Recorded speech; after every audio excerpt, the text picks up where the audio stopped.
Hey guys, Gary here from RV Living Life. Welcome back to the channel. If you're new here, please consider subscribing and ringing that little bell so you'll get notified of new videos. And if you're returning to the channel, give us a thumbs up and a few comments. We appreciate that. But anyway, today's video is about installing a dishwasher into our coach. And a lot of people say they don't want to install a dishwasher because it takes up cupboard space and they can't afford to lose that space. And I get that, but you know, we have a big coach and the spot where I was installing it is just, you know, what did we have there? We had our vacuum parts for the, you know, the built-in vacuum, which we don't even use. And then we had some bags in a box there. So I just removed that shelf that held all that. And we have plenty of room for the dishwasher. So I'm going to show you how we did it, and one thing I'd like to mention is Carol was not interested, Carol, my wife, was not interested in having a dishwasher at all. And this year when I came down to Florida, I came down here 6 weeks before her. And you know, when you're surfing on the internet, stuff that you've looked up in the past pops up, and sure enough, there was a dishwasher on sale. I got it for less than half of what the retail value was, so I grabbed it and I installed it. And then when Carol came down to check it out, surprisingly enough, she loved it after one day. So it's a great success there. But anyway, let's get to installing it. The very first thing I had to do, of course, was remove the cupboard doors. And then I pulled out the drawer that was there. You can see it's very nicely made. And then removing all that and start measuring the gap. And one thing I discovered was the dishwasher itself was 1 inch narrower than the opening, which brought on a whole new challenge because I had to close the opening in on each side about 7/16 of an inch on each side. So I looked around behind the dishwasher. I was trying to figure out, you know, like, where am I going to get some wood with the same color? I see people online that they try to match the stain of a piece of wood to match their cabinetry, and it takes a lot of work to get it right, and it doesn't quite always look right. So I looked in the back of the garbage drawer, which the plumbing would be going through, and I noticed a piece of wood along the bottom that has the finished color. And it's at the back of the garbage drawer, and it holds the two sliders, the two hinge sliders, or whatever you call them, to, you know, holds them towards the back. So when you pull the drawer out, it stops. And then when you close it in, it's there. And you can't even see that piece of wood unless you stuck your head right down in the hole of the drawer and looked in the back. And when I originally put that piece of wood there, I thought, you know, I'm just gonna stain that one day to match the rest of the wood or even close. But now, you know, the drawer itself is made of plywood, and I just left it back there. It looks fine. I replaced the original piece of wood with a piece of 3/4 inch plywood. I cut it to exactly the same size. And you'd never know that that's not the way it came from the factory. And so that piece of wood, I was able to trim it down with my circular saw. I had the piece of wood screwed down to the picnic table outside, and I trimmed 2 pieces off of it that were 7/16 of an inch wide, and then I trimmed them to length, and then I put them inside the cabinet to close in the opening. And we'll pick up the video right around from that point. So here I'm just fitting the spacers that I made. Looks pretty good. I also made one for this side. Looks awesome.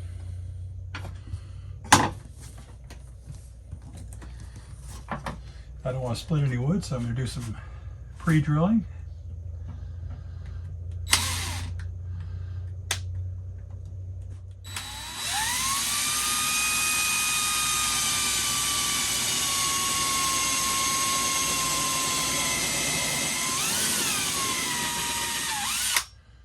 I set my bit to the depth of the screw.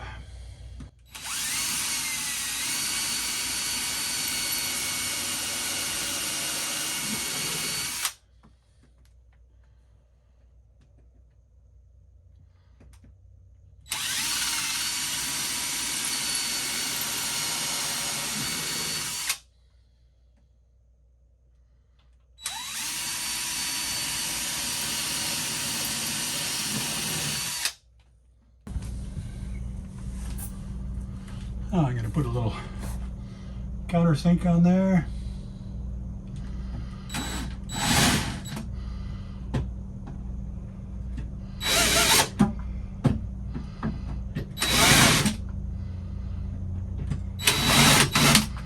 Just so the screw heads can go in without sticking out.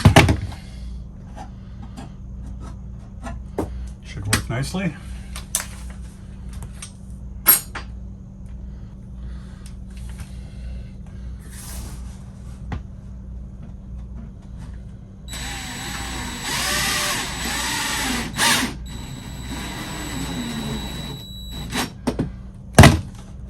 Nice.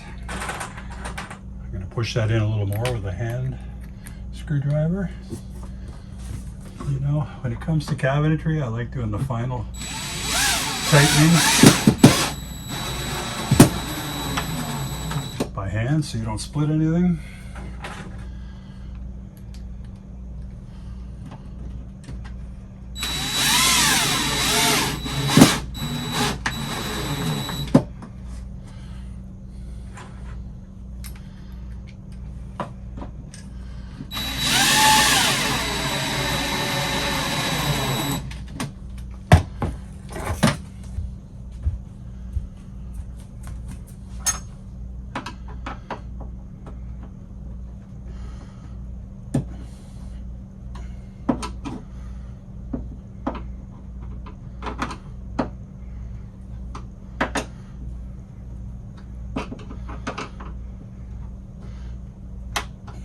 There we go. Looks good.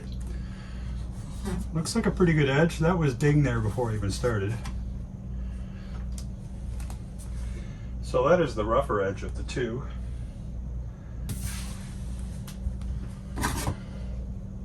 This one here has a nice edge here I can use just to flush it up.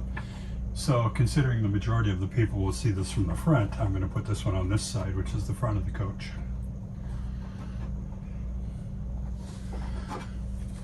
So I'll get my pre-drilling done again.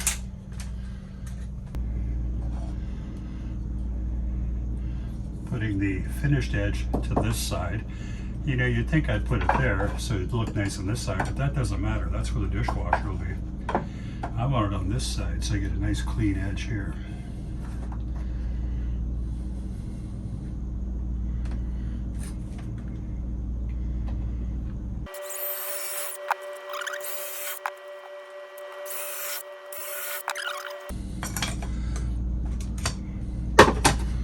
I'm going to pre-drill the holes again.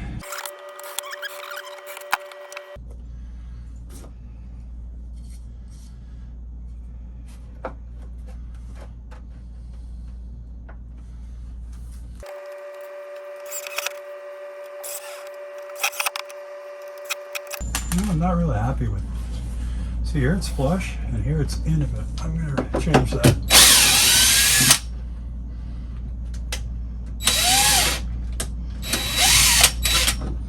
Just going to move the hole to a different location.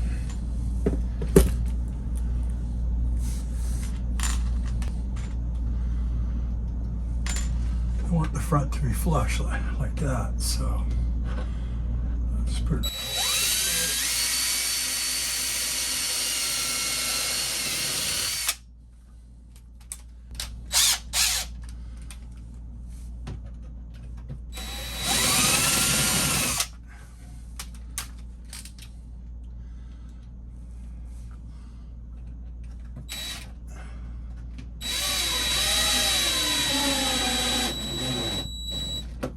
That's nice now.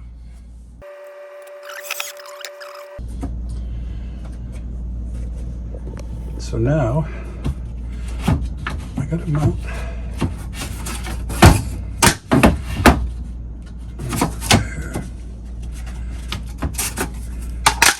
one board here. It's pretty flush, and this side here I got to build out quite a bit.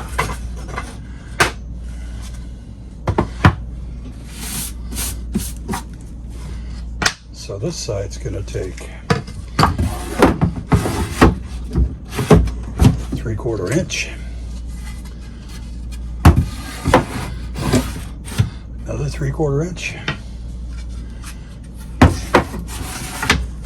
1.5 inch, and it's flush.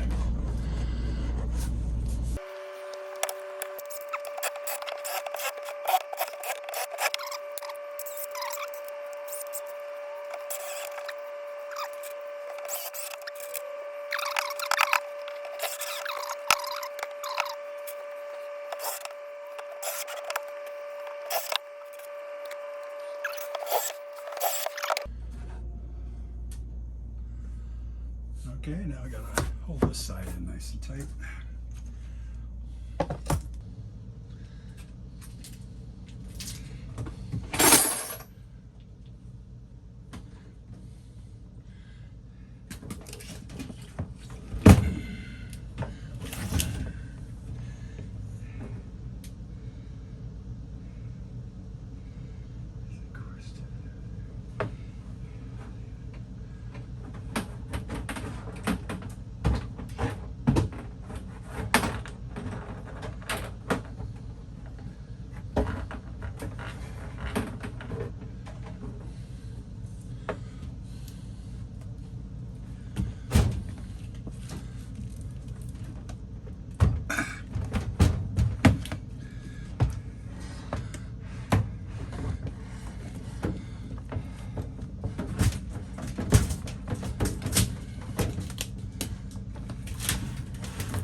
Okay, one more job is done. I ran a 20 amp air conditioner extension cord down under the slide out and into the basement and plugged it into a 15 amp ground fault in the basement. So the dishwasher can be powered on its own circuit. There's usually nothing plugged in the basement. There is a box under here I could have plugged it into. I could have hardwired it into here or ran a wire up and put a receptacle. But I decided against that because that box supplies the power for the entire kitchen here. So I didn't want to put the dishwasher on the same circuit as the toaster and the coffee pot. That just seems like future problems. So I ran the wire up here, the cable I should say, the extension cord. I plugged it into the dishwasher, coiled it up, zip tied it, and hung it over top of this clean out here. So it's in a good spot. It's not going to be in the way. Now the last thing to do is this here. This is the drain from the dishwasher. It needs to be run up high there so that no water flows back, and then it needs to join into this here. So I looked at removing this, and all of these are hand tight, so it's very easy to remove that. And I found this on Amazon, which I was quite surprised by. This is a replacement that has a dishwasher bib on the end. I took this white piece, this came with the dishwasher, I stuck it on there to test it. All of these fittings up here are all hand tight, so it's going to be just a matter of loosening that off and putting it in. I can see that this pipe here is a little longer. This is adjustable, it goes in and out, so it adjusts to any length. So whatever length the pipe is on the one I'm taking out up there, I'm just going to trim this off too to be the same length, and it should go in quite easily.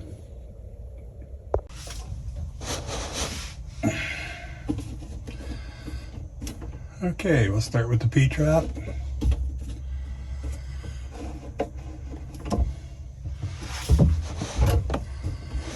So I'm expecting a bit of disgusting water to come out of this. You know, whatever was caught in the P-trap.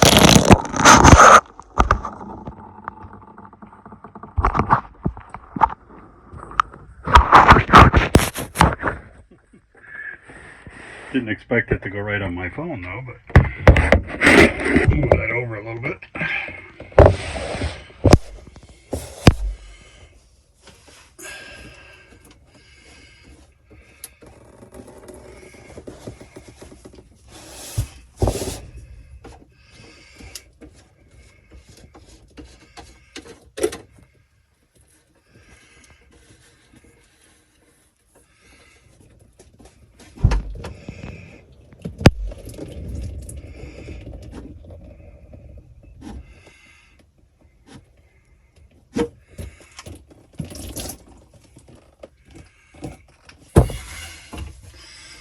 So now I'll take the other parts off. I'm really happy with the fact that all of these parts are just hand tight. You just loosen them off and take it all apart. Can't ask for much better than that.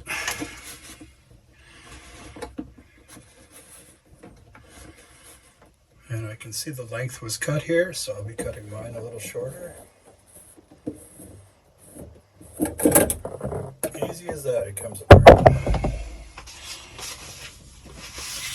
Isn't that interesting?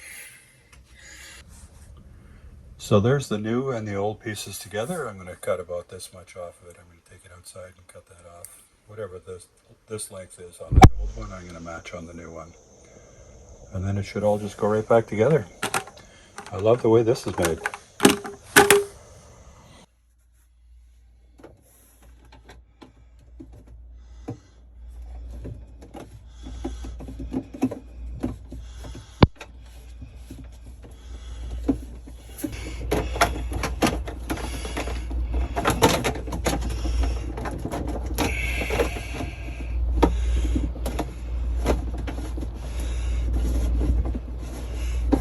One's biting good.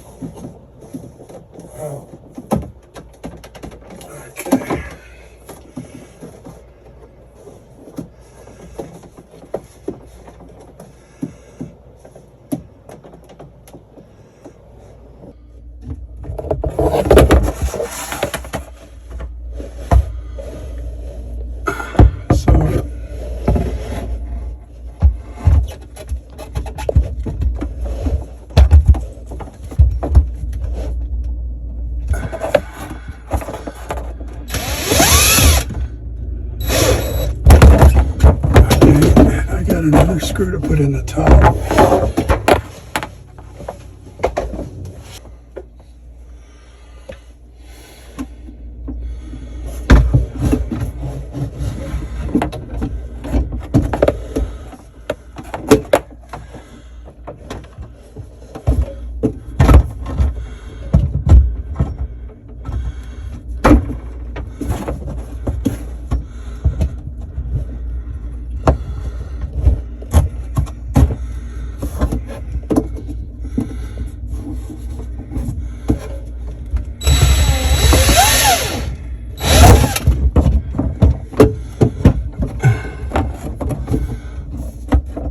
It's in.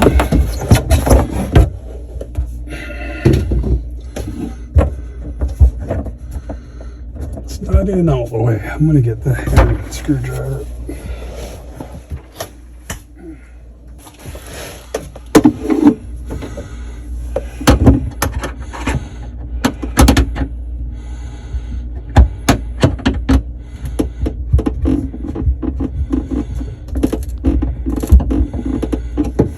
That's tight. That's tight. It's only soft wood. I don't want to overdo it. Okay, and this has to run into here. And it wants it to be a downward flow all the way. So I'm going to have to cut this. Otherwise, it's way too long.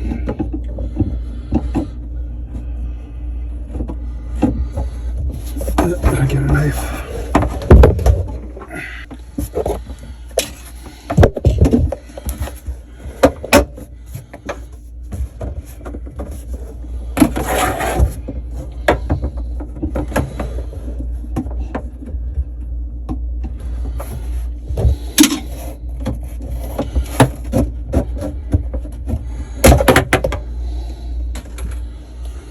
Okay. And I need a little clamp, pressure clamp. Whoops. These can be a little difficult to squeeze on sometimes.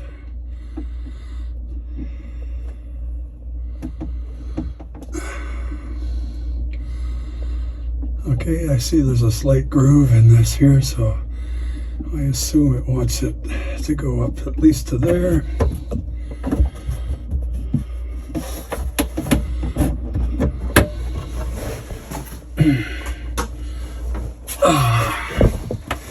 You know, laying in the bottom of a cabinet, it's not the funnest thing to do.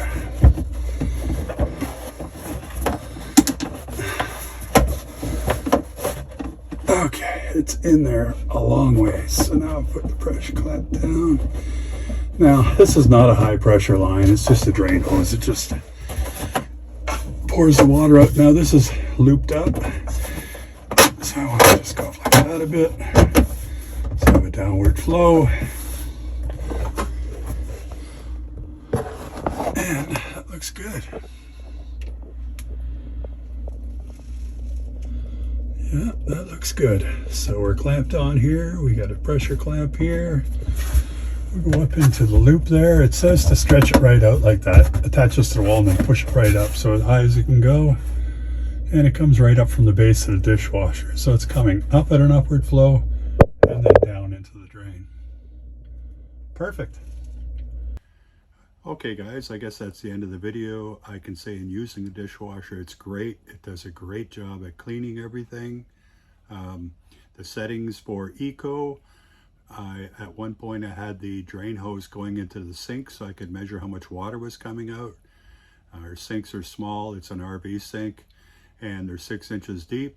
And on Eco it put 2.5 inches of water in the sink, and on Heavy it put 4.25 inches of water in the sink, which is quite low, definitely less than if I had done the dishes myself by hand. I would usually overflow the sink if I did a full load of dishes, but in this case we're still about 2 inches below the high mark on the sink, and it does a great job. Anyway, thanks for watching the video, and we'll catch you in the next one. Take care now.